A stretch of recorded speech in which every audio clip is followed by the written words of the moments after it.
Hello and welcome back to World 360. Why is the Iranian president's visit to Pakistan this week significant? Is the US thinking of sanctioning Israel? We answer this and more in today's episode. First up, the Iranian president's visit to Pakistan. President Ibrahim Raisi arrived in Pakistan earlier this week, where he met Prime Minister Shehbaz Sharif and other top Pakistani officials, including the Pakistani Army Chief. Before we get into what they discussed, let's take a bird's eye view for a moment. This visit by the Iranian president is significant for two main reasons. First, this is the first head of state to visit Pakistan since it held general elections, and Shehbaz Sharif was named Prime Minister. If you recall, the elections in Pakistan caused much clamour because candidates from a party led by jailed former Prime Minister Imran Khan were leading in many seats according to early poll trends. These were independents who were formerly part of Imran Khan's party, PTI. Now, this was viewed as a major blow to the Sharif family, which also appeared to be paving the way for Nawaz Sharif's return to power. The results of the election, however, were disputed by Khan's independents and his party workers. Nawaz Sharif and Bilawal Bhutto Zardari's parties eventually reached a deal, and Shehbaz was named PM. Not to mention, all of this was happening at a time when the Pakistani economy was severely weakened and still is, and public frustration is palpable. Now, the second reason that this visit by the Iranian president is so important is because it comes shortly after Iran and Pakistan launched attacks on one another's territories. In January, Iran attacked what it said was two terror hideouts in Pakistan. Pakistan warned Iran of serious consequences and 2 days later launched a tit-for-tat attack by conducting strikes on Iranian soil. Some analysts went as far as to say that the Iranian attack was more serious than in 2017, when Iran deployed a drone at Panjgur that was shot down by the Pakistan Air Force, adding that the Pakistan Army had to return the favor to preserve its image.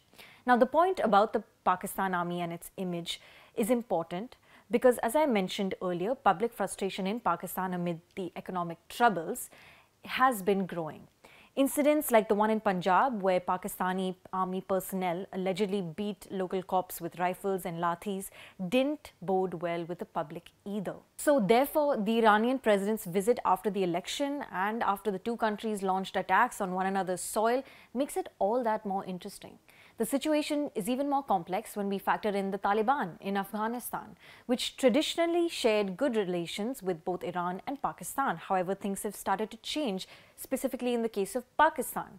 Ever since the TTP in Pakistan, a terror group and security nightmare for the Pakistan Army, has been, or rather has seemed to have become, emboldened by the Taliban, which sits in Kabul. But all of this aside, let's look at the detailed joint statement that Iranian President Raisi and Pakistan PM Shehbaz Sharif issued. The two leaders agreed to further economic cooperation with one another and transformation of their border from one of peace to prosperity. They also condemned Israel's actions in Gaza. Let's not forget the Iranian president also met the Pakistan Army Chief Syed Asim Munir during his 3-day visit. They too discussed border security issues, and according to the statement from the Pakistan Army, General Munir emphasized the need for improved coordination against terrorists in the region. For our second topic, we're looking at whether the US is thinking of sanctioning its long-standing ally in the Middle East, Israel.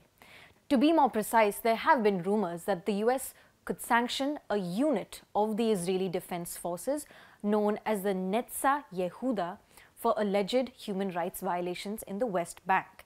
If this happens, it would be a major blow to Israel-US ties. And let's not forget, Israel receives about $4 billion in US military aid every year. A sanction would mean this particular Israeli army unit would be cut off from American aid forever. The West Bank, as you know, is on the other side of the Jordan River, away from the action in Gaza.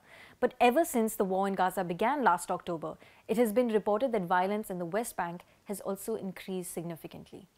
Now, amid these rumors of sanctions, Israel's Prime Minister Benjamin Netanyahu has vowed to reject any sanctions on his country's military.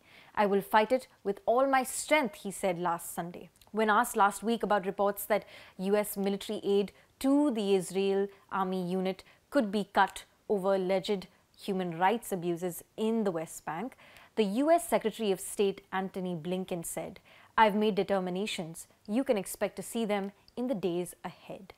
Now, if the sanctions do happen, the US will need to invoke the 1997 Leahy laws, which have previously been used to blacklist other countries' militaries who have been found to be indulging in extrajudicial killings, rapes, torture, and other flagrant human rights abuses. So let's look at this Israeli army unit that's under the scanner. Netza Yehuda was formed as a special unit for ultra-Orthodox soldiers in 1999. It is one of the 4 battalions that make up the Kafir Infantry Brigade. Serving in the army in Israel is mandatory for both men and women, but legislation permits ultra-Orthodox Israelis who study in rabbinical schools to avoid this.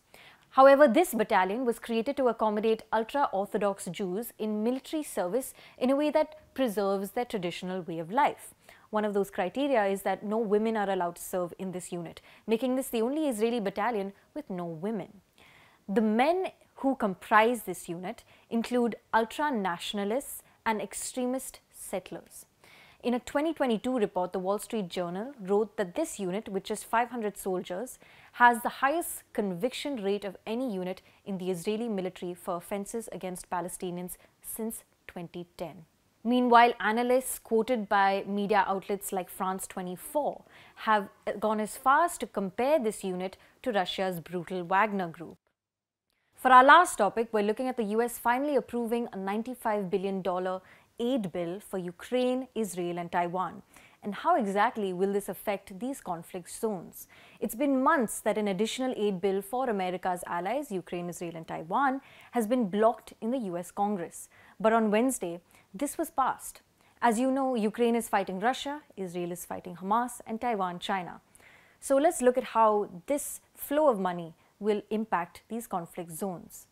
Ukraine, which has been desperate for additional military aid, especially as Russia has been making some critical victories on the battlefield, will receive about $60 billion in more aid to replenish its war chest.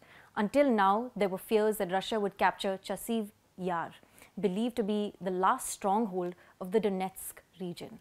Ukraine President Volodymyr Zelensky has also been pleading with the US for more war aid for a few months now. After this recent bill for additional aid was passed, Democratic Senator Jeanne Shaheen remarked just how critical this aid for Ukraine was. They're firing 1 shell for every 5 that the Russians are firing, and so the sooner we can get them aid, the better, she said. Israel, meanwhile, will receive about $26 billion US, but let's break this down. $17 billion will go into its wartime assistance for Israel.